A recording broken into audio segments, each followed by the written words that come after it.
ঘাটাইল উপজেলা সন্ধানপুর ইউনিয়নের রামপুর নদীর উপরে একটি ব্রিজ নির্মাণের দাবি জানিয়ে আসছে এলাকাবাসী।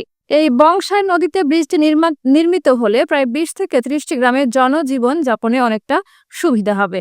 খেয়া দুর্ভোগ থেকে মুক্তি পাবে মানুষ। তাছাড়া হাট, বাজার, স্কুল, মসজিদ, মাদ্রাসা এবং উত্তরে পাকা রাস্তার যানজট ও দুর্ঘটনা এড়িয়ে নিরাপদে যাতায়াত করতে পারবে এলাকার ছাত্রছাত্রী ও মানুষেরা। রামপুর গ্রাম থেকে ধলাপাড়া এবং পেঁচার আটা থেকে ঘাটাইলের দূরত্ব অধিক কমে যাবে, যার ফলে উপজেলায় যাতায়াত সহজ এবং সাশ্রয়ী হবে।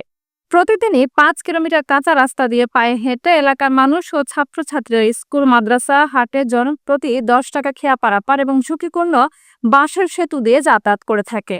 এমত অবস্থায় স্থানীয় বাসিন্দারা কয়েক দফায় সরকারের কাছে নিবেদন করলেও কে শুনে কার কথা। এই খেয়া পারাপারি এবং ঝুঁকিপূর্ণ বাঁশের সেতু দিয়েই তাদের জীবন। বিয়ে দেয় না, পোলা বিয়ে করা হয় না, এই নেই ঝামেলা। সংযোগ বিচ্ছিন্ন, মানুষ জায়গা বিয়া পড়ায় না। আমি আর এই দেশে থাকবো না, যাই না, চলা হয় না। ইন্দে কি করবো? আমরা সরকারের কাছে খালি ভোটই দেই, কোনো কিছু পাইতেছি না। আমরা কি এইভাবে কি আমরা চলা হারি? আমাকে ব্রিজ দিয়ে রাখবো, যায় না, আমরা কষ্ট হয় আমাকে সবারই। উপজেলা যাবার নিকে যায় 5 কিলো রাস্তা, দৌড় বেড়া জানাকে নিম্নে 5-6 ঘন্টা সময় নাকি গেতে। আমরা খুব কষ্ট আছি। আমরা আমাদের দেশে কোনো লোক আনা, কোনো বইয়া বাদে মেয়ে নেমে নিয়ে গেছে না, কোনো লোক কোনো মানুষের কোনো ইস্তি করবা নিয়ে গেছে না আমার সাথে।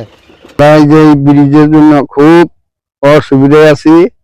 আমরা বর্ষা মাস হলে পরে পার হইতে পারি না, গরু বাছুর নিয়ে পার লাগে, খুব মুসিবত। এই ব্রিজটা যদি হইতো তাহলে আমার খুব উপকার হইতো, খুব আমরা খুশি হইতাম।